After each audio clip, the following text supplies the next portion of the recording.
Hola, buenas, muy buenas a todos. Vamos a terminar de colocarnos perfectamente porque hoy tenemos un programa realmente extraordinario. Y, como siempre, yo y mi desastre. En vez de yo y mis circunstancias, que decía Ortega, yo y mi desastre. Bien, ya estamos en el sillón y en este viejo sillón, casi tan viejo como yo. Y bueno, lo primero, buenas a todos. Es un placer que estéis aquí conmigo y en Demoledores de la Política. Y hoy con un programa que yo creo que va a ser bastante interesante, porque vamos a contar muchas cosas que la gente, creo, no sabe y que, bueno, aparte de otras cosas sobre los periódicos, lo que dice la prensa mundial, la prensa occidental, mejor dicho, que es cada día más ridículo, y lo que está pasando en Europa, y que cada vez es más grave. Esto no termina, vamos, no acaba, y no solo no acaba, digamos, el enfrentamiento de Europa con Rusia, sino que no hace más que crecer, no hace más que escalar, y ya se oyen cosas tremendas, ¿no? Incluso hasta los Estados Unidos están diciendo cosas que ya empiezan a dar miedo. Pero bueno, vamos por partes. Hablaremos luego de una reunión, mejor dicho, de una cena, coloquio a la que asistí, una cena privada, donde se vieron muchas cosas interesantes y luego, y por lo tanto, como es privada, pues no sale al público. Pero era, ya digo, es muy interesante. Os contaré unas cuantas cosas. Y luego, también hablaremos de la famosa visita de Putin a China, a Xi Jinping, y bueno, algunas de las cosas que se están allí arreglando o que se han estado hablando y algunos acuerdos que se han hecho que son importantes, creo yo. Bueno, pues vamos allá. Y vamos con lo primero es poneros una foto que voy a poner de un señor que, si lo veis ahí, pues bueno, pues un señor. Bueno, si te fijas mucho y tal, ves el nombre y dices Alexei, bueno, con el patronímico tal, Diumin. Pues, bueno, pues parece ruso. Una bandera que puede ser rusa y tal. Bueno, ¿y quién es este señor? Porque de cara no nos suena a ninguno. A mí, hasta que no me hablaron de él hace un cierto tiempo, tampoco me sonaba, ¿no? Y decir, y conocía la persona, el personaje, pero no, tampoco había visto muchas fotos como para que se me quedara grabada en la cabeza, ¿no? Pues este señor, ¿quién es Alexander Dugin? Pues Alexander Dugin es un tipo muy curioso. Tengo aquí la chuleta. Bueno, muy curioso, más que curioso. Alexander Dugin, desde hace tiempo, desde hace unos años, se lleva hablando mucho de él en Rusia. Fuera de Rusia no es muy conocido, o muy poco conocido. ¿Por qué? Porque se rumorea, se habla de que es el posible sucesor de Putin. Nada menos y nada más. El posible sucesor de Putin. ¿Y por qué? Pues ahora vamos a ver por qué. ¿Y qué es lo que ha pasado para que esta idea se reafirme?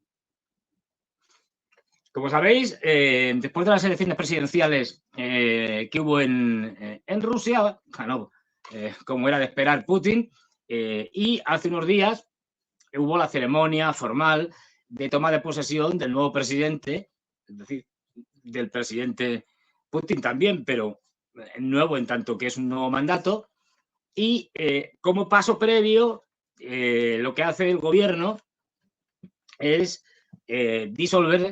disolverse, es decir, para que, con lo cual dimiten desde el primer ministro Mishustin hasta, bueno, todos los ministros, etcétera, altos cargos, para a partir de ahí que el nuevo presidente tenga toda la libertad para nombrar un nuevo gobierno, nuevos altos cargos, etcétera. Pues bien, como habéis visto, todo el mundo se ha centrado en el gran cambio, digamos, que es el del ministro de Defensa, Shoigu. Lo han ascendido. Digo, ahora os explico por qué digo que le han ascendido.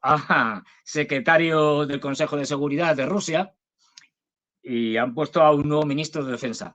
Un nuevo ministro de Defensa que no se va a encargar tanto de, digamos, la guerra en sí misma o la cuestión estrictamente de estrategias y tácticas militares en la guerra de Ucrania.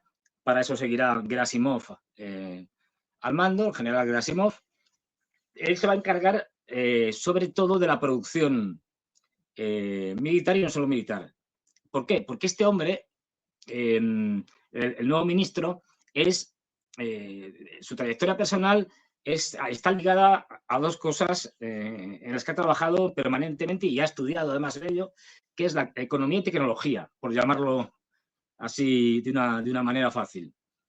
Y por lo tanto, su misión, para lo que le han puesto, además lo han dicho explícita, es para que sea capaz de aumentar la capacidad productiva de la industria de armamento rusa en todos sus aspectos, y no solo también la cantidad, sino la calidad, introduzca un tema de innovación y desarrollo aún mayor que el que tienen, y al mismo tiempo, y esto es muy importante para que no haya algo que pasó en Estados Unidos. Es decir, en Estados Unidos uno de los problemas que han tenido es que lo que ya Eisenhower al final de su mandato decía, ¿no? Cuidado con el naciente complejo tecnológico militar. Y es que ese complejo económico militar, etcétera, ha ido poco a poco haciéndose cada vez más con Estados Unidos y ya es uno de los pilares del poder en Estados Unidos. Es uno de los que más manda, ¿no? Manda, porque es más, es el complejo militar industrial norteamericano el que ya casi prácticamente en muchos aspectos determina lo que tiene que hacer el Ministerio de Defensa, el Departamento de Defensa. Bueno, pues esto no quieren que pase en Rusia, y una de las razones por las que se ha nombrado al nuevo primer ministro, hasta que me aprenda el apellido, todavía va a tardar, porque yo soy de los que tardo mucho en estas cosas. Pues bueno, una de las razones es también para armonizar todo lo que es el crecimiento que está experimentando y que va a seguir experimentando la industria militar rusa, la industria de guerra rusa, junto con la industria civil, de tal manera que no pase, como decía, como en Estados Unidos, que se ha comido en buena medida la industria civil, ¿no? Bueno, pues no, que se mantengan esos equilibrios y un traspaso en todo lo que tiene que ver con la innovación entre ambas partes, la industria militar hacia la industria civil hacia la industria militar. Esa es su principal función. Tiene una fama de muy buen gestor, ya digo, especializado en estos temas, economía, tecnologías, etcétera, y ha sido el gran cambio. Lo de eso yo digo el ascenso entre comillas. En Rusia, cuando el personaje es muy importante y no ha cometido ningún delito, claro, pues ningún delito reconocido, pues sin reconocer a saber. Pues bueno, lo que se suele hacer mucho es, en vez de cesarlo así por las buenas o hacer, entre comillas, que dimita,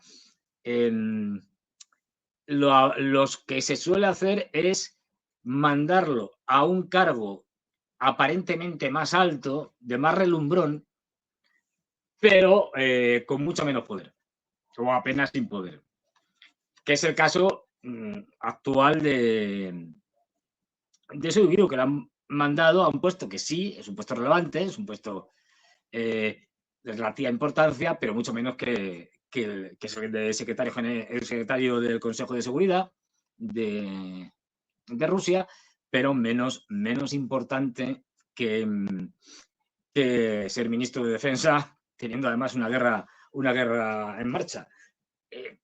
Además, ha aprovechado un momento en el cual, como os he contado, había dimitido el gobierno, porque siempre dimite antes de que la toma del nuevo presidente, la toma de posesión del nuevo presidente, no ha sido ni cesado ni ha tenido que dimitir por ninguna razón, sino simplemente porque, como es norma, como os he dicho, cada vez que se empieza un nuevo mandato, el que tenga que dimitir obligatoriamente todos, pues bueno, lo que ha hecho Putin no lo ha obligado a dimitir, digamos, fuera de ese contexto, no lo ha cesado, lo que ha hecho es aprovechar ese cambio para no nombrarlo nuevamente y mandarlo hacia arriba, pero con menos poder.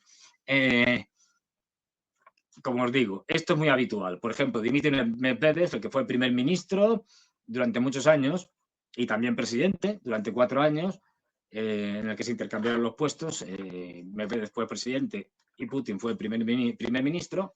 Pero bueno, cuando dejó de ser primer ministro, pues ¿qué hicieron? Pues algo parecido.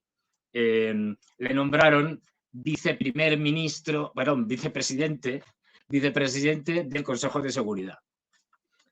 Y ahora tiene como principal función hacer tweets y bueno, ahora serían X o algo así. Es decir, en las redes sociales y demás, poniendo verdes a los oponentes de Rusia.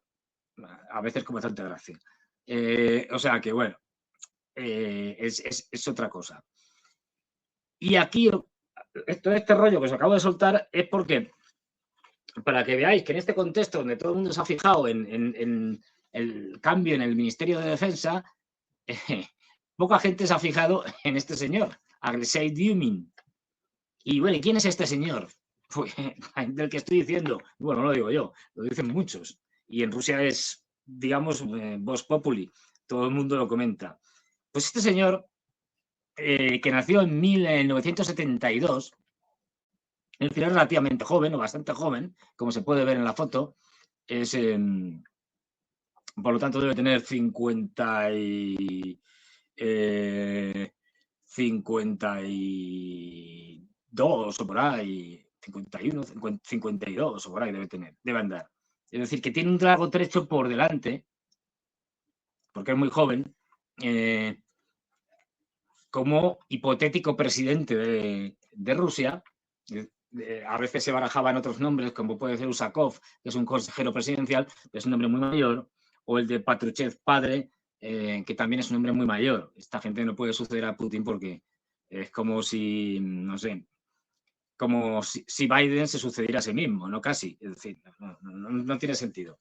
Bueno, eso es lo que pretende en las elecciones norteamericanas. Pero vamos, por una cuestión de edad, lo que se quiere es un presidente que pueda aguantar, si es posible, varios mandatos. Y por lo tanto tiene que ser relativamente joven o no demasiado viejo. Y este es el caso. Además, la trayectoria es muy, muy interesante de este hombre, porque durante un tiempo fue jefe del servicio de seguridad personal de Putin. Luego tiene un contacto directo, o ha tenido un contacto directo con él. Además, él, bueno, viene de familia militar. Su padre es un médico militar y general. Y además, este hombre, aparte de ser esto, según parece, fue uno de los artífices porque fue ascendido después de estar como jefe del servicio de seguridad presidencial. Bueno, participó en muchas cosas. Fue ascendido a jefe de las Fuerzas de Operaciones Especiales del Ejército Ruso, un cargo, pues, famoso, Spetsnaz. Yo lo pronuncio fatal, pero bueno. Y se dice que fue uno de los que diseñó el plan para ocupar Crimea en 2014, que salió, desde el punto de vista estrictamente militar, fantástico. Bueno, hubo que disparar un solo tiro. Y la península de Crimea se rindió a los rusos, o la ocuparon los rusos sin ningún problema. Pues bien, ya digo, este hombre, que por cierto se graduó en 1994 en la Escuela Superior de Ingeniería Militar y Radioelectrónica de Groznev, con lo cual es un experto también en guerra electrónica, cosa que no es ninguna tontería, teniendo en cuenta que es algo fundamental en la actual guerra, uno de los elementos clave. Pues como digo, este hombre fue el subdirector de Servicio de Seguridad Presidencial, luego el director. Bueno, también se desempeñó como jefe de Estado Mayor de las Fuerzas Terrestres Rusas y primer subcomandante de las Fuerzas Terrestres Rusas, es decir, un cargo militar importante. Fijaros, estamos hablando de una persona que ha estado desde su juventud, incluso por temas de familia, ligada al ejército. Y que, de hecho, ahora mismo ostenta el grado de teniente general. Es decir, no es no es un cabo ni un sargento. Bueno, pues este hombre, que había tenido toda esa carrera militar o relacionada con el mundo militar, que había tenido ese contacto directo con Putin como jefe y subjefe de su guardia, la guardia presidencial personal de Putin, pues resulta que en 2016, bueno, antes, en 2015, fue nombrado viceministro de Defensa de Rusia, pero esto duró poco porque el 9 de febrero de 2016 se presentó, bueno, anunció que se presentaba a las elecciones del 18 de septiembre de ese mismo año a gobernador de la provincia de Tula. Esta es una provincia que está debajo de Moscú, debe estar en tren a 2 horas, más o menos. Un tren normal, ¿eh? Si se coge uno que están haciendo en alta velocidad a 50, parece que y lo están fabricando, lo están haciendo, pues esto se tardaría unos 55 minutos o así, están diciendo. Bueno, pues gobernador de Tula. Esto es importante, porque ¿cuál es la tesis? Yo cuando me empezaron a hablar de este hombre, ya era gobernador de Tula, la idea básica era la siguiente. Un militar, por lo tanto, capaz de entender perfectamente cualquier situación en una situación de guerra desde el punto de vista estrictamente militar, que tenía relaciones personales con Putin, puesto que había sido el jefe de su guardia, y eso implica, obviamente, relaciones personales, y que además ahora le hacían que se presentara a las elecciones en Tula para que tuviera experiencia política. Al ser gobernador de Tula, una vez realizadas las elecciones, eso le daba la posibilidad de ir adquiriendo dicha experiencia política a nivel regional, a nivel de lo que ellos llaman un oblast, es decir, de una región rusa. Y foguearse en todo lo que es la política rusa, en este caso, en un primer paso, en la política regional, ¿no? De hecho, el 3, si mal no recuerdo, el 3 de mayo, fue, y salió por las televisiones rusas, fue felicitado por el propio Putin, allí en una entrevista y tal que tuvo con él, por lo bien que había dirigido la provincia de Tula como gobernador, etcétera, etcétera, y le felicitó diciendo que todo muy bien. Bueno, otra señal que podemos interpretar. Pero aquí viene lo importante. Y es que ya se decía entonces que después de ser gobernador de Tula, el siguiente paso era que saltara la política nacional de todo el Estado. Y justamente eso es lo que ha sucedido. Y nada menos y nada más que Vladimir Putin lo ha nombrado, no es que lo haya nombrado ministro, no, de algo, no, o viceministro, no. Algo mucho más cercano, asesor presidencial. Es decir, lo ha metido directamente en la administración presidencial como asesor personal.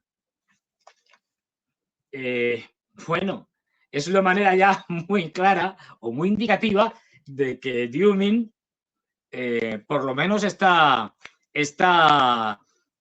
preparándose para desempeñar grandes e importantes cargos en la Rusia futura y posiblemente de presidente, de sucesor de Putin. Por eso quería hablaros de él, porque este nombramiento dentro de Rusia ha consolidado las opiniones de los que dicen que Diumin efectivamente será el sucesor de Putin cuando termine este mandato, dentro de 6 años, me parece que es. Con lo cual, esta figura no la perdáis, no la olvidéis. Alexei Diumin porque incluso comparte algunas aficiones con Putin, como que los dos juegan al hockey, a los dos les gusta el hockey sobre hielo. Así que cuidado, porque este puede ser el próximo sucesor. Por eso quería hablaros sobre él, porque han hablado de otras muchas cosas, pero como los medios de comunicación occidental no se enteran, o se enteran poco, no quieren enterarse, son unos inútiles, y como la idea de no de investigar, pues tampoco es investigar, esto lo sacas de cualquier lado, hasta la de la Wikipedia, quiero decir, que tampoco hace falta hacer maravillas, pero enterarse un poco, pues bueno, el periodismo, digamos, profesional ya en Occidente no existe, solo quedan unas cuantas excepciones, loables excepciones que contra viento y marea hacen lo que pueden, pero esto ya es, tenemos unos medios de comunicación que están al servicio de las grandes fondos de inversión que controlan prácticamente casi la totalidad de las grandes compañías y las grandes corporaciones europeas y por supuesto norteamericanas. Entonces, bueno, todo es prácticamente de ellos. Pues bien, esto ya digo, entre eso y que la mayoría de las noticias las proporcionan unas 4 o 5 agencias de noticias, pues ya está todo dicho. Alexei Diumin, no os olvidéis, nombrado asesor presidencial, posible sucesor de Putin. Ojo, que esto no es nuevo, se lleva diciendo hace tiempo y este nuevo nombramiento lo ha consolidado por lo menos en esa línea. Es decir, todo apunta a que va a ir en esa línea. No quería que esto se pasara por alto porque ya digo, ni más ni menos que estamos hablando de alguien que podría ser el sucesor de Putin. No es poca cosa. Entonces, vamos ahora a hablar, bueno, lo de Europa es un desastre, os tengo que contar, y esto desgraciadamente se confirma cada vez más, o sea, de mil maneras, y por cada vez más fuentes. Y yo sé que esto es una cosa pues de locos, pero es que es así. Es decir, cada vez se va confirmando más, ojalá nos equivoquemos, se va consolidando algo tremendo. Vamos, los europeos, vamos a entrar en guerra con Rusia. No esta guerra que hemos llevado ahora, digamos, oficiosa, sino de manera oficial. Y cada vez lo que se está viendo es una rusofobia fanática, incluso está floreciendo o empieza a salir, no es que antes no estaba, pero se lo callaban más, pero empiezan a salir cada vez más elementos de esa élite europea que sin duda alguna podemos caracterizar, fijaros lo que digo, de nazis. Habrá tiempo de hablar de esto. Y el Jardín de Borrell fue un anticipo, pero ya cada vez los pronunciamientos son más terribles al respecto. Y fijaros que incluso Estados Unidos, que fuentes, bueno, digo fuentes, es conocido Ariel, es decir, me contaban que estaban sorprendidos cuando él hablaba con sus fuentes, porque conoce mucha gente en Estados Unidos, y los propios norteamericanos estaban sorprendidos de hasta qué punto los vasallos europeos se habían lanzado como locos a atacar a Rusia de mil maneras. No olvidemos que estamos en una guerra híbrida, o sea, que estamos en una guerra ya con los rusos. Lo que todavía no tenemos es oficialmente tropas allí. Pero es lo único que queda, porque oficiosamente, es decir, extraoficialmente, sí las tenemos, y esto lo reconoció, como comentamos, Scholz, pero por si no se enteró alguien, luego fue el primer ministro de Polonia quien lo volvió a ratificar, y dijo, no, sí, hay tropas allí en Ucrania, europeas, de muchos países y tal, pero bueno, Uy, perdón, que no me he dado cuenta. Pues eso. Esto ya estaba y se sabía de la existencia de todas esas tropas que no solo están en función de adiestramiento, mantenimiento, no, están en función de combate también. Pero bueno, se camuflaba con el tema que si eran mercenarios, que si no sé qué. Ya el problema es que en Europa cada vez se habla más de mandar tropas a la parte occidental de Ucrania, no en la zona oriental donde está el frente, la línea del frente, en la parte occidental bajo un montón de pretextos. Y cada vez se dice más. Y en el caso de Estados Unidos, que está, ya digo, sorprendido de lo talibanes, los radicales que se han vuelto los europeos, incluso más que ellos, que ya es, en fin, más antirruso que los norteamericanos. Pero ya empiezan con, ¿os acordáis este juego que hemos estado viendo durante toda la guerra del 2022? En el que europeos y norteamericanos, bueno, Zelensky empezaba a pedir cosas a lo bestia, venga, quiero tal, no, y al principio se decía, no, bueno, no, tal, material defensivo, le vamos a mandar cascos y chalecos antibalas. Bueno, también le vamos a mandar algo que no es defensivo, pero bueno, sí, también. Misiles antitanque y misiles antiaéreos, que bueno, al fin y al cabo pues, también es defensivo, se lo mandaron. Luego dijeron, bueno,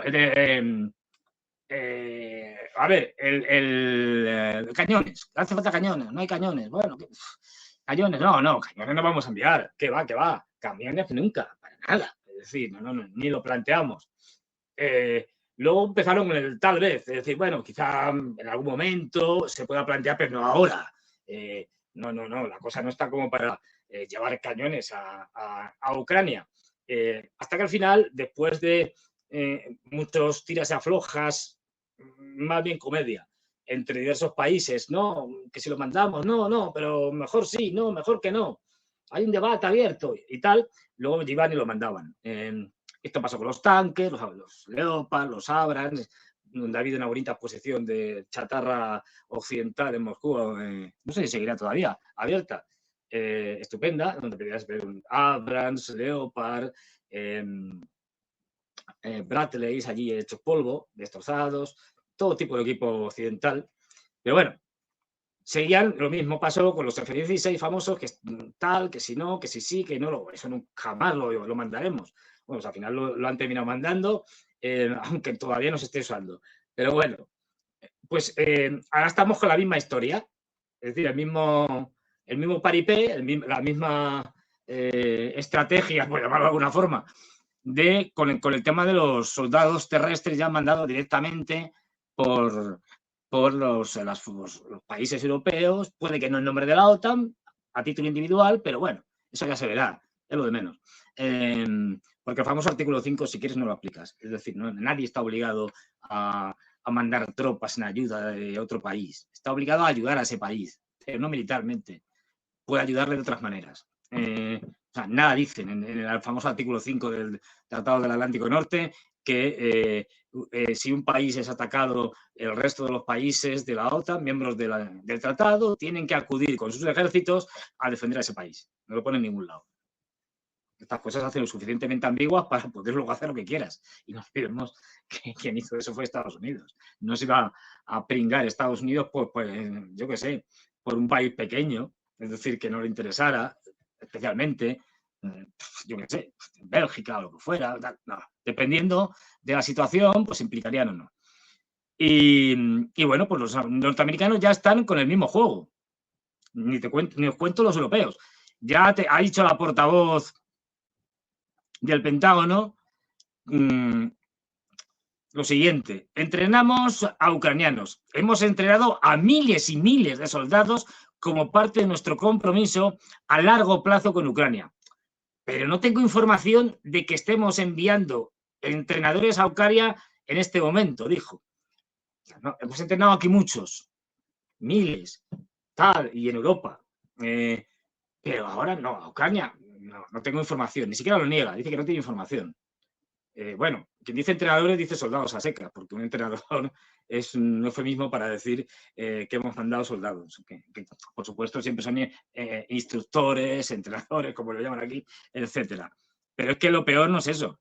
Lo peor es que, por ejemplo, The New York Times te cuenta, nada sospechoso en el New York Times de ser prorruso ni cosas de estas, que los aliados de la OTAN se están acercando gradualmente al envío de tropas a Ucrania, eso sí, para, entre comillas, entrenar a los combatientes ucranianos en Ucrania. El pretexto que hay que buscar, no. Qué mejor que entrenarlos en Ucrania, así con su propia geografía, tal, y luego y los fines de semana pueden ir a visitar a la familia si está por allí, ¿no? Bueno, pues ya estamos con él en la fase en la que, bueno, podríamos mandarlos. El siguiente paso es que lo mandamos. Y esto lo estamos viendo por todos los lados.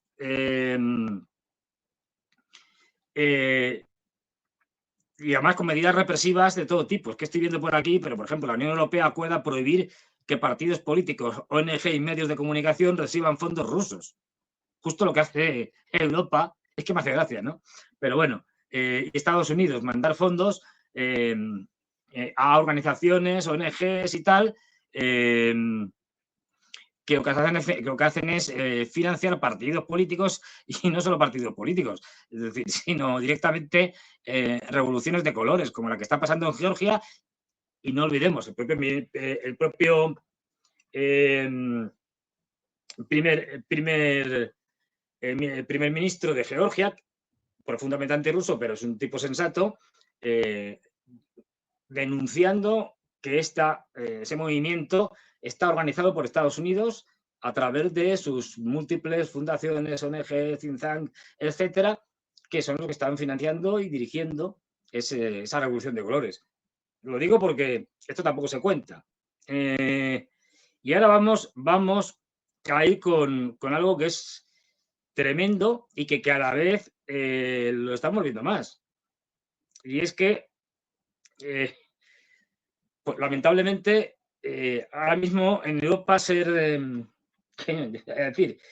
disidente en el sentido de que no estás de acuerdo con la política oficial de la Unión Europea, de Estados Unidos, de la OTAN, son todas las mismas, es decir, la política de los anglos trae consecuencias y una de ellas puede ser incluso hasta la muerte. Por suerte parece que en este caso no va a ser así.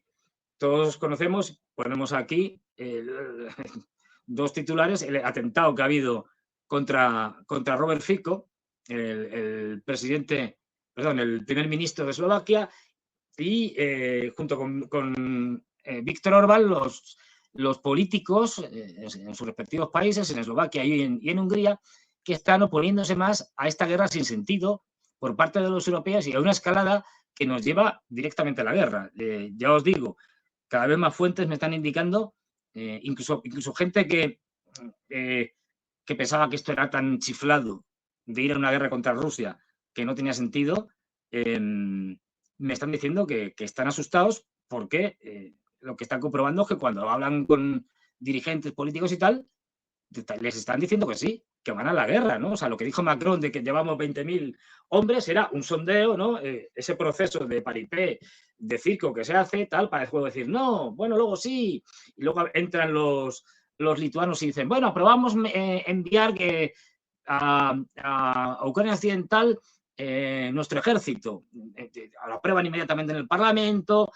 Bueno, pues tienen que dar ciertas circunstancias, pero sí, ya. O sea, ya estamos en ese proceso y me temo que no tardaremos mucho tiempo en que veamos entrar a los europeos con excusas, como siempre, no dando la cara. Sabemos que los políticos europeos son bastante cobardes.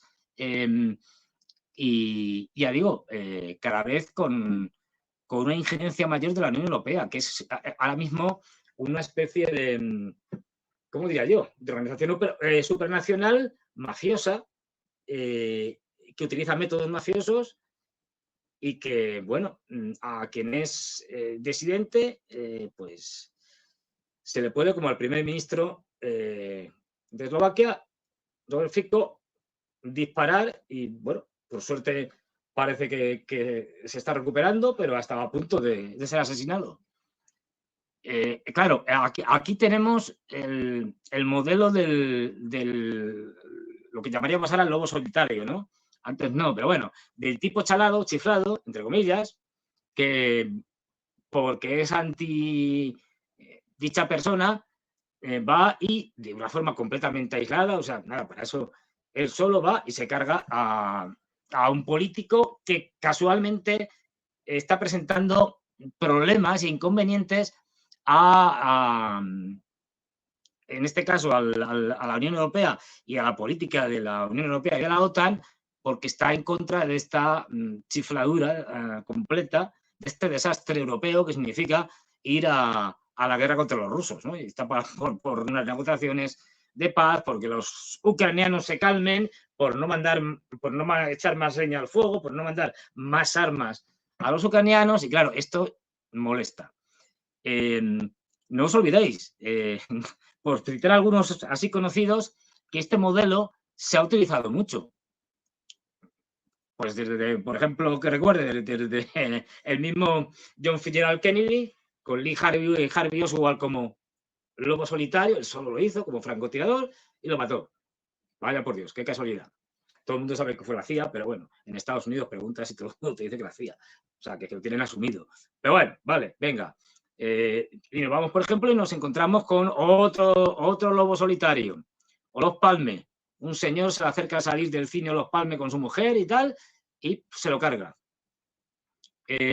También por razones de estas chifladuras propias de este señor. O porque era anti-socialdemócrata, etcétera. Un señor que en ese momento molestaba bastante. Pasó lo igual con, por ejemplo, con Isaac Rabin. Qué casualidad, cuando el único israelí que había llegado a la famosa que llamaban paz de los valientes con Yasser Arafat y que estaban en un proceso de normalización de la situación y de que existiera un Estado palestino, pues fue asesinado. También por un loco fanático ultra ortodoxo y tal, pero solo. Todo figuras que tenían una unos grandes medios de protección. Qué casualidad, pues aquí vemos otra vez lo mismo. Lo del lobo solitario, que era un ultra contrario a las ideas de Fico, que es un socialdemócrata, etcétera, etcétera. Yo mucho me temo que esto es un gran aviso para navegantes, para algunos, los pocos políticos europeos sensatos que están en contra del desastre en el que nos está sumiendo Ursulina, la Ursula von der Leyen y compañía, el jardinero Borrell y la mayoría de los primeros ministros o presidentes de gobierno de países como Alemania, en fin, Scholz es lamentable, diciendo que está dispuesto a mandar 35.000 hombres y que van a restaurar el servicio militar obligatorio en Alemania, todos militarizando la situación y preparando su entrada en Ucrania. Que, a ver, va a ser un conflicto delirante porque no tenemos ejércitos en Europa para hacer absolutamente nada, con lo cual aquello puede convertirse en cualquier cosa, ¿no? No en una victoria occidental, que eso no va a ocurrir, porque no hay capacidades, pero sí en un desastre económico de proporciones, vamos, peor que la crisis del 29 para Europa, en una situación en la que ya estamos, en una crisis económica muy grave, ¿no? Y si no, que se lo pregunten a los alemanes, que están en caída libre desde el punto de vista de su economía, y si siguen a este paso, en unos pocos años se van a convertir en un país de lo que antes se llamaba tercermundistas, porque se les está yendo todo. Pues bueno, quería enseñaros estas dos noticias, por eso os he puesto ahí, para que veáis el tratamiento absolutamente impresentable de los medios de comunicación occidentales, sobre todo para la gente que en Latinoamérica, que a lo mejor no, bueno, no, obviamente no lee, la BBC sí puede leerla, pero la ABC no, que es un periódico español que, bueno, lo leen unos cuantos españoles, ¿no? Pues fijaros que lo que dice ahí las dos noticias. Empezamos por la BBC. La BBC dice, ¿quién es Robert Fico? El polémico primer ministro que domina. El polémico. Ya te dicen que es polémico. Polémico se lo han inventado ellos, pero bueno. Que simplemente ganó unas elecciones. las últimas. Había ganado otras antes, también las había perdido, es decir, lo normal. Que domina la política de Eslovaquia desde hace años. Ya digo, había ganado y había perdido, con lo cual no sé cómo se explica esto. Y de hecho, el anterior primer ministro era justo de la oposición actual, es decir, no era para nada favorable a Fico. Cuando te dice todo esto, dice, como diciendo que es poco menos que un dictador, un polémico dictador que se ha hecho con el poder en Eslovaquia, luego terminan diciendo, se recupera tras un intento de asesinato. Oiga, que la noticia es que han intentado asesinar a Robert Fico, al primer ministro de Eslovaquia. No, esto lo dejamos para el final. Lo primero que hay que decir, o sea, para que se vea lo burda que es ya la manipulación de los medios de comunicación occidentales. No, este hombre que es un tipo, en fin, polémico, por no decir malvado, y que viene dominando la política de Eslovaquia de manera férrea y tal, bueno, que por cierto, ha recibido, parece que se recupera después de un intento, ni siquiera dicen que ha habido un intento de asesinato, dicen no, se recupera después de que ha habido un intento de asesinato, ¿no? Como una cosa secundaria. Ahí, bueno, solo falta que pongan este desgraciado, que es más o menos lo que van a entender, vaya por Dios, no se lo han cargado y lamentablemente se recupera de un intento de asesinato. Es de traca, o sea, de traca. Pero este es aún peor, el del ABC, que es un periódico español, y atentos, que es que este ya es que es tremendo. Dice, Robert Fico, un prorruso infiltrado en la Unión Europea y la OTAN. O sea, este es el titular. Tremendo. Robert Fico, que es un prorruso. Con esto ya estamos diciendo que es lo peor de lo peor. O sea, no hay nada peor que un prorruso. Yo creo que por el momento ni siquiera un prochino es peor que un prorruso. Vamos, ni siquiera un pro Corea del Norte. No, lo peor de lo peor. Un prorruso, que es el demonio en persona, ser eso, infiltrado. Lo dice, bueno, le pone comillas, pero ya te dejé infiltrado. O sea, es que claro, este es un tipo que democráticamente ha ganado unas elecciones y claro, al ganar unas elecciones como Eslovaquia está dentro de la Unión Europea y de la OTAN, pues sigue. Es decir, es la persona, el representante oficial, puesto que el presidente tiene menos poderes en Eslovaquia que el primer ministro, es más simbólico. Es decir, bueno, pues se ha convertido, los rusos han conseguido meter ahí a este infiltrado prorruso que democráticamente ha ganado unas elecciones. Pero oye, eso es lo de menos. Es que, a ver, democráticamente nadie puede ganar unas elecciones si es prorruso, porque entonces ya no es democrático. Esto hay que eliminarlo. O sea, es un verdadero disparate. Empieza así la noticia, ¿eh? O sea, ya insultando directamente a la víctima. O sea, ¿cómo convertimos a la víctima en poco menos que un monstruo que merecía ser eliminado? Y luego sigue. Dice, la guerra de Ucrania no es nuestra guerra. No tenemos nada que ver, dijo en su discurso de investidura. Cosa que es verdad. O sea, ¿por qué este hombre molestaba? Pues primero porque era sensato. Y esto ya no es una cuestión de ideología. Yo siempre pongo el caso de los dos ahora mismo, que eran las voces disonantes de la Unión Europea y de la OTAN, Hungría y Eslovaquia, que uno es una ultraconservador como Víctor Orbán, por decirlo suavemente, y el otro es un socialdemócrata que incluso tiene algún comunista como ministro. Así que nada que ver. El problema aquí ya no está ya no es un problema ideológico, por lo menos en este nivel. Es un problema de tipos razonables y sensatos y tipos enloquecidos. Claro, este es el gran problema de Europa. Estos que eran tipos razonables y que estaban diciendo, a ver, si seguimos escalando y provocando a Rusia, vamos al desastre absoluto. En lo de cortar el gas a los rusos, vamos, de dejar de comprar gas a los rusos, es inviable. El propio Víctor Orbán tuvo que decir, oiga, que es que casi el 100% del gas me llega de Rusia. Yo no tengo capacidad para poder comprar gas fuera de ahí, encima muy complicado porque no tengo salida al mar. Es decir, bueno, pues tuvieron que permitirle que pudiera seguir comprando gas a los rusos. Es decir, porque es que son cosas obvias. Bueno, pues esta gente que son soberanistas frente a los globalistas, como Borrell, como Pedro Sánchez, como Scholz, como Macron, como Ursula von der Leyen, todos estos, bueno, pues se han convertido en peligrosos agentes prorrusos. Y claro, fijaros, que además dicen que la guerra de Ucrania no va con ellos, cosa que es cierta. Es decir, mire usted, esto es un conflicto entre Ucrania que ni pertenece a la OTAN ni pertenece a la Unión Europea. ¿A mí qué me cuentan? Entre Ucrania y Rusia. Bueno, pues que lo arreglen los ucranianos y los rusos. Yo no tengo por qué estar aquí ayudando a una de las partes y sobre todo recibiendo todos los problemas que está generando esta guerra por culpa de la propia Unión Europea y de la OTAN, que lo que hacen es avivar la guerra y crear, pues eso, más refugiados, crear más problemas humanitarios, es decir, de todo tipo. Bueno, pues por decir estas cosas, ya era un intocable, ya en el sentido de los indios, ya era un paria.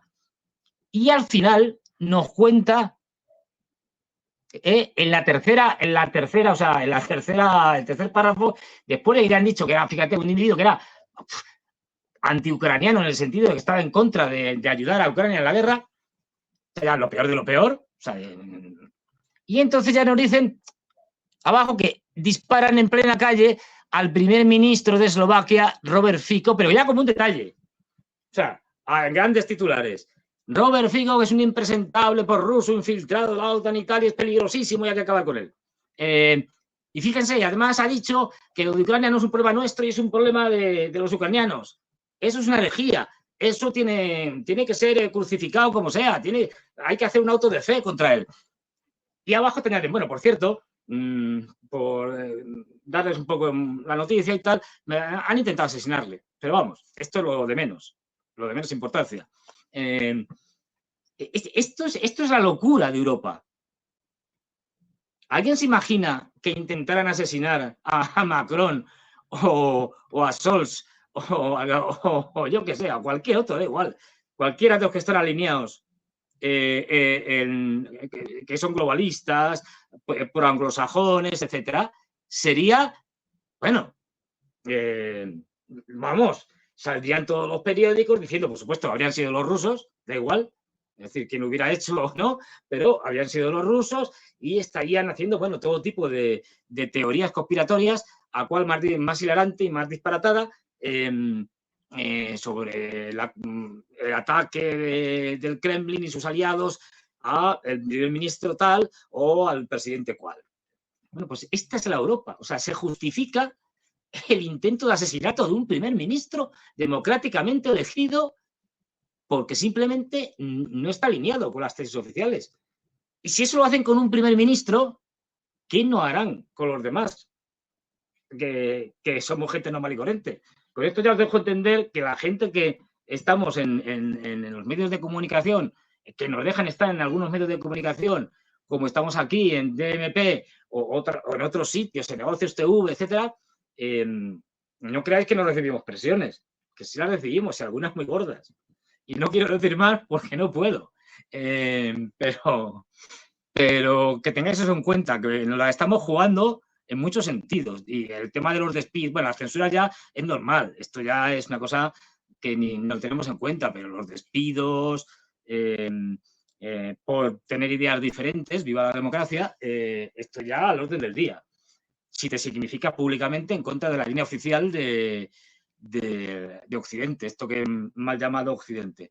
Pero bueno, pues en esas estamos. Y ahora quería enseñaros esto para que veáis el delirio en el que estamos sumidos y por qué vamos a ir a la guerra, porque nos van a meter en la guerra esta panda de locos, no estos, no Fico ni Orbán, que justamente quieren evitarla, no porque sean pacifistas, sino porque ven que es un desastre, como quisieron evitar las múltiples sanciones contra Rusia, que se ha demostrado que eran un desastre, no para Rusia, sino para Europa. Pero nada, los europeos estamos decididos a suicidarnos, mejor dicho, los dirigentes europeos, y las poblaciones también, como somos pasivas, conformistas, miedosas, nos da igual todo, ¿no? Entonces, bueno, pues no vamos a hacer nada, no vamos a acabar con estos gobiernos impresentables. Vamos a la siguiente noticia, porque ahí quiero bueno, hablaros un poco de una, cuando puedas, chazas el jefe. Ahí vamos a una reunión que tuve esta semana. No sé si veis ahí el cartel. El cartel, bueno, lo que dice el cartel es que Cátedra China, que es una asociación y fundación, las dos cosas, o sea, funciona como asociación y como fundación, pues tienen, las asociaciones y las fundaciones tienen regímenes legales distintos, y bueno, pues invitaba, junto con la embajada china en España, a una cena en la que ibas a hablar sobre el papel geopolítico de China en el mundo, etc. Una cena coloquio que lo llama. Bueno, ¿esto qué es? A ver, lo explico rápidamente. En este caso, organizaba una cena en un sitio, como veréis, muy lujoso y tal, que hay en Madrid, el Casino de Madrid, a una cantidad determinada de gente, yo creo que seríamos unos 30 o así, más o menos, una mesa muy larga, como hizo, no sé, puedo enseñar aquí un par de fotos donde salgo yo, el más bajito, como siempre, ahí me veis, y la longitud de la mesa, ¿no? de todos los comensales en esta cena, que estábamos allí en esa mesa, en una habitación, en un comedor privado. Por lo cual era una cena privada por invitación. Y en esa cena privada por invitación había pues todo tipo de gente, desde miembros de partidos políticos españoles hasta, bueno, digamos, compañeros míos en muchas cosas críticos con esta línea oficial de la Unión Europea y bueno, del servilismo de los países europeos en relación con Estados Unidos, ¿no? Y sus políticas agresivas. Bueno, pues luego también había embajadores, exembajadores, en fin, también había empresarios, un poco de todo, académicos, profesores, es decir, bueno, y lo que se hacía, bueno, pues escenas y tal, y luego pues estableces una serie de conversaciones, preguntas, respuestas, etcétera, entre los diferentes comensales. Se sigue lo que llaman las reglas de Chatham House, que es, tú puedes contar que has ido al evento, que el evento ha asistido, digamos, como estoy contándolo yo ahora, yo puedo contar de qué se habló, pero no puedo contar quién dijo qué. Eso es lo que está prohibido. No puedo decir que fulanito dijo que tal cosa. No. Puedo contar que en la reunión se dijeron tales cosas, pero sin mencionar quién dijo cada cual. Bueno, pues eso. Lo que sí puedo contaros es que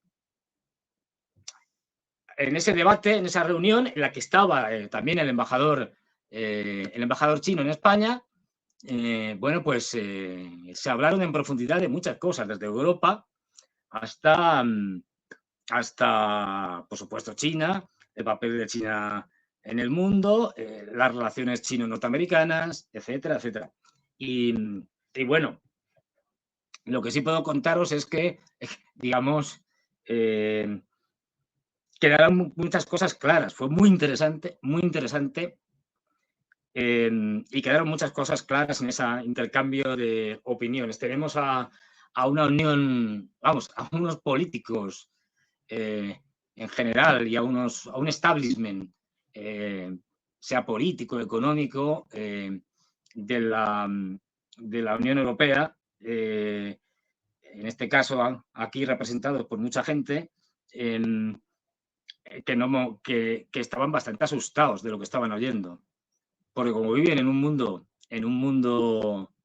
ideal, ¿no? En un mundo, ahí te das cuenta de hasta qué punto nos estamos encontrando con gente que vive, que tiene una absoluta disociación entre la realidad y sus ideas. Es que viven en otra galaxia. Y todavía había gente allí que se preguntaba o que lanzaba la idea de un proceso de paz, por ejemplo, en el tema de Ucrania, puesto que Ucrania y Rusia iban algo así como a empatar. Pero por favor, de verdad, a estas alturas todavía hay gente que piense que Rusia no va a ganar esta guerra. Era algo, no sé si es que había una ingenuidad absoluta, pero vamos, cuando estaba clarísimo, y esto lo tenían clarísimo otras muchas personas, ¿no? Que no solo eran gente como yo, más o menos analistas y tal, sino gente con mucha más experiencia en todos los aspectos y con mucha mejor y más información que yo. Igual que el papel de Estados Unidos, igual que la idea de que, pues eso, cada vez los europeos en relación con China se están enfrentando más a China y bueno, entre ellos Ursula von der Leyen, que es una furibunda anti-China también, no solo es antirrusa, es anti-China, y ya vimos el papelón que hizo en la cena con Macron, donde se coló, bueno, más que se coló, le dijo a Macron, porque para eso Macron se subordina a ella en estas cosas, que voy allí a vigilarte, no sea que firmes algo que a mí no me guste, y entonces pues tenemos un problema. Y luego hizo esas declaraciones poniendo verde a China, que es una cosa que se suele hacer cuando hay una invitación a un país, después de invitar al presidente tal, coge una señora que ni siquiera es de ese país, es decir, que es la presidenta de una organización regional, y allí se cuela como invitada, es una cosa de lo más normal, en la cena privada entre los dos dirigentes de ambos países, el presidente de uno y el presidente de otro, y después se permite salir a hacer unas declaraciones a la prensa poniendo verde a China y diciendo que el problema es que los chinos producen mucho, y claro, como producen mucho, pues acaparan mercado, y oye, pues esto no puede ser, lo que tienen que hacer es producir menos.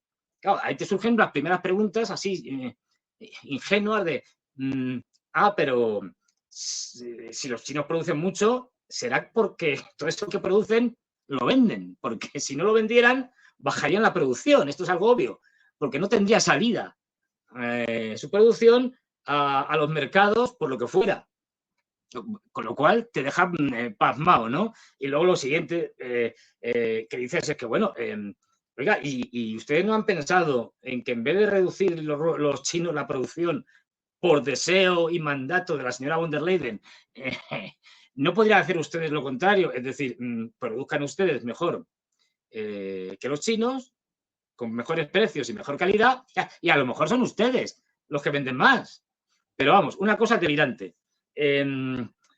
Bueno, la Unión Europea, desde luego con esta dirección, ya sabes que Ursula von der Leyen quiere repetir como comisaria europea, como presidenta de la Comisión Europea, perdón, y es completamente favorable al enfrentamiento con China. Y esto trae consecuencias gravísimas para Europa. Si ya con Rusia nos hemos pegado un tiro en el pie, si nos enfrentamos a nuestro principal socio comercial, que es China, nos suicidamos completamente, nos pegamos un tiro en la cabeza. No pasa nada para esta gente. Nos lleva al desastre sin problemas. Y también aquí se pudo ver la situación cada vez más tirante y peor en Asia-Pacífico. En Asia-Pacífico, los norteamericanos se están preparando para una guerra. Y esto quedaba claro. Una guerra que será proxy, es decir, que utilizarán como han hecho Occidente con Ucrania, utilizarán, o los norteamericanos con Ucrania, utilizarán algún país de la región para ello. Por ejemplo, Filipinas ahora mismo, la tensión que hay entre China y Filipinas es tremenda en el mar del sur de la China, por supuesto, inducida en buena medida por los Estados Unidos, con expulsión de diplomáticos chinos de Filipinas, con fortalecimiento de las bases y de la capacidad de participar, digamos, participar en ejercicios y en todo tipo de actividades militares por parte de Estados Unidos junto con los filipinos, y con unas reclamaciones sobre una isla en concreto, yo la pronuncio muy mal, Scarborough o algo así, es decir, en la que por parte de Filipinas, es una isla reclamada por ambas partes, Filipinas quiere oficializar digamos, su pertenencia a Filipinas como Estado, y eso llevaría a un conflicto en principio entre Filipinas abierto. Quiero decir, el otro ya está. No hay día que no haya esto no lo cuentan, pero lo que no haya un par de patrulleros, uno chino y otro filipino, que no monten un lío. Desde echarse chorros de agua a presión, que es lo más normal, o lo más liviano, hasta que haya un pequeño choque entre ellos, con pequeños destrozos, o, como ha habido en algunos casos, en estos choques, pues con heridos incluso. Bueno, pues esto está sucediendo todos los días. No nos lo cuentan, pero está sucediendo todos los días. Y con esto quería dejaros, es decir, la idea clara de que, primero, lo que he dicho siempre, estamos en una guerra mundial. Dos, cuando uno tiene cierto acceso a ciertas cosas que no se cuentan, te estás justamente percatando de que la mayoría de las cosas que nos cuentan es mentira, y que las posiciones políticas, digamos, de muchos países cada vez son más duras con respecto a Estados Unidos y a sus vasallos europeos, y que ya estamos en una guerra contra Ucrania, que va a proseguir con una guerra ya oficializada de los europeos contra Ucrania, con alguna ayuda de Estados Unidos, pero Estados Unidos cada vez tiene menos interés en el tema de Ucrania, y menos ahora en la etapa electoral. Y bueno, y luego tenemos que el año que viene, en 2025, hay una altísima probabilidad de que vayamos a una guerra a través de un proxy, como puede ser Filipinas, Taiwán, el mismo Japón, Corea del Sur, vayamos a una guerra contra China. Esto cada vez se da ya más por hecho. Yo ya he contado aquí que he tenido la ocasión de hablar muchas veces con diferentes personas versadas y con responsabilidades chinas, y ellos lo dan por hecho. Es decir, ellos saben que Estados Unidos está preparando una guerra proxy, una guerra por delegación contra China. Y de ahí, y lo dejamos para el siguiente capítulo, es decir, para el próximo viernes, quizá hablaremos de ello también el domingo con Ezequiel, no olvidéis, el domingo con Ezequiel tenemos una cita donde ahí en extenso hablaremos de un montón de cosas. No lo perdáis porque va a ser de traca, ya lo digo. Hoy he estado hablando con Ezequiel así por un rato por encima, me ha contado unas cosas que yo mismo me caía del viejo sillón este, es decir, de espaldas. Menos mal que estaba el sillón, de lo que me estaba contando. Pero vais a sorprender, bueno, sorprender no, pero os vais a dar cuenta de hasta qué punto vivimos en una Europa que cada vez recuerda más, en muchos aspectos, a la Europa de entreguerras, y con todo lo que eso supone. Y bueno, y un nazismo que nunca se fue, jamás se terminó de ir, y que en estos momentos estamos viendo que está rebrotando de una manera cada vez más abierta. Antes se enmascaraba, ahora ya no, y se oyen y se ven cosas que dejan a uno realmente no solo muy preocupado, sino muerto de miedo ante esta gente que son los que dirigen Europa. Así que os dejo y reflexionad sobre esto. Esto va muy mal, y no es porque yo quiera ser agorero, pero todos los indicios, todo lo que yo veo, todo lo que me cuentan, todo lo que leo, me indican que vamos hacia una guerra de Europa contra Rusia, y el año que viene a una guerra de Estados Unidos. Los europeos también, claro, los que tengan barcos, los que no, nada. Porque, bueno, barcos sí que no se hundan, porque ahí no están para muchos trotes. Contra China. Esto es lo que hay. Me gustaría contaros otras cosas, pero es lo que hay. Así que hasta el próximo viernes hablaremos de más cosas que nos cuentan, y ya sabéis, me voy a despedir, como siempre, con una frase, que hay que dejar de esto costumbre, con una frase de las que a mí me gustan, y por ejemplo, No sé si la ha dicho o no, pero si no la ha dicho, os la cuento ahora. Aquí con mis papeles, como siempre. Vamos a ver. La de Rafael Poch, que a mí siempre me gusta. Y como hemos hablado de Rusia, y aunque la haya repetido, merece la pena que se repita ahora y que se tenga en cuenta. Esto es lo que no comprenden los políticos europeos o no quieren comprender. Los intereses son otros. Rafael Poch, un periodista español, publicado varios libros, etcétera, en fin, gran conocedor de China, de Rusia, de Europa, dice lo siguiente: en Europa solo habrá seguridad con Rusia, no la habrá sin Rusia, y desde luego de ninguna manera contra Rusia, y eso independientemente de lo poco o mucho que nos guste su régimen político. Esto que es algo obvio, es algo que es pura realidad, está siendo desafiado por la panda de psicópatas que nos gobiernan en Europa y, bueno, y en Estados Unidos, pero en concreto en Europa. Y aquí os dejo. Como siempre, muchas gracias por estar conmigo. Nos vemos el domingo con Ezequiel y el próximo viernes más, mucho más. Hasta luego. Abrazos para todos.